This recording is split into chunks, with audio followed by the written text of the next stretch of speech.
Hi everyone, my name is Liz I Read and welcome to another video. In this video, I'm going to review the book The Beholder by Anna Bright. So this is book one in a duology. It is a YA fantasy, but I would say this reads more like a historical romance than a fantasy because there's no fantastical elements. It is kind of set in our world, but it's kind of like an alternative world.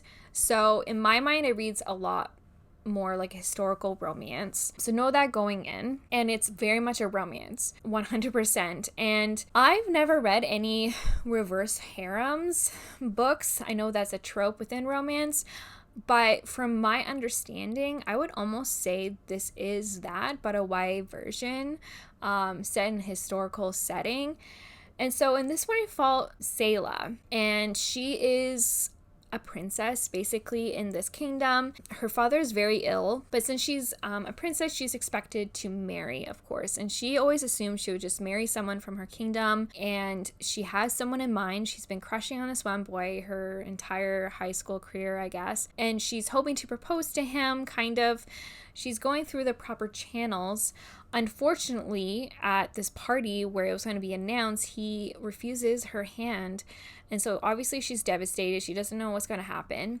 Her stepmother, who's evil, kind of, suggests that she goes on a tour to meet suitors. And you can tell something's happening. You can tell that there's something up with the stepmother. She seems like she's possibly scheming. But Selah's not really picking up on that. She doesn't know what else to do. Her father agrees, so she's kind of sent away on this tour on the boat called The Beholder. So that's where the name comes from. There's a crew that takes her, there's a captain, and she goes to different places and meets different suitors. So the first place she goes to is England, and she starts falling for someone there. I'm not going to say who. And then she goes to another place and falls for someone there as well. So that's where like the reverse harem kind of comes in, is that she ends up falling for two guys. She's in love in the beginning with someone else. And so it's a lot. But I really liked it. It was a lot of fun. And I felt it was really believable. I believed the romances that I believe she was falling for these people. And I think if you're in this kind of situation where you absolutely need to find a husband, you're willing to be more open to emotions like that. I liked both the suitors. The first place, like I said, was England. So it was definitely in like an England, like London setting.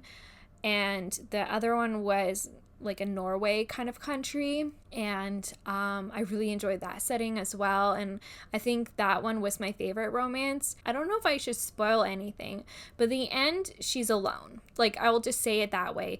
Obviously, it's clearly hinted at that we don't know what will happen in the second book, and obviously there's multiple possibilities, but she legit falls for these people.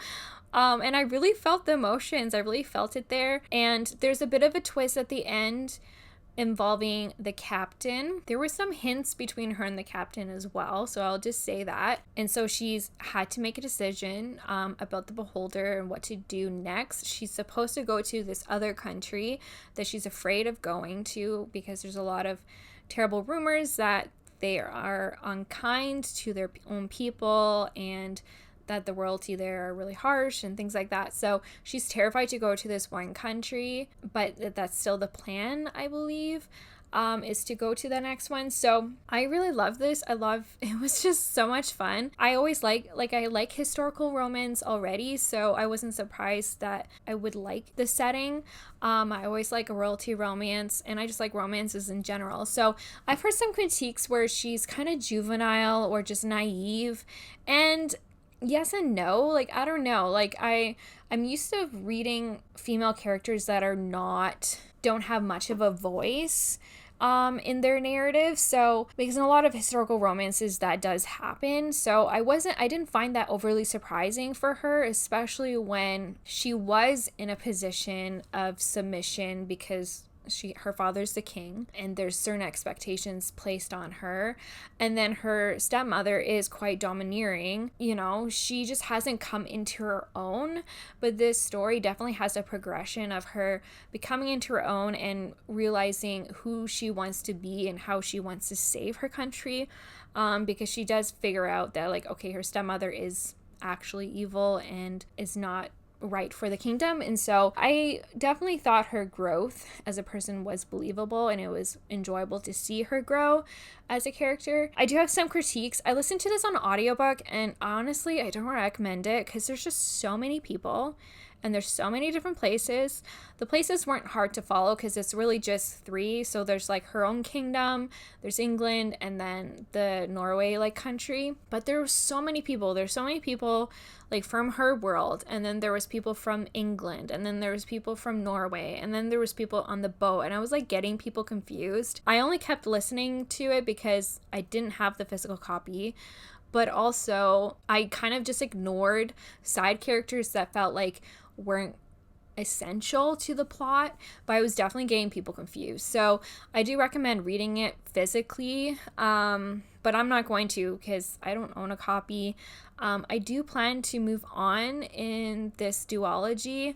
I want to see who she ends up with. So I really loved it. I did give it 5 stars, but I guess it's maybe more like a 4.5 because I do have some critiques there. But yeah, I definitely recommend it if you love romance, if you like historical romance.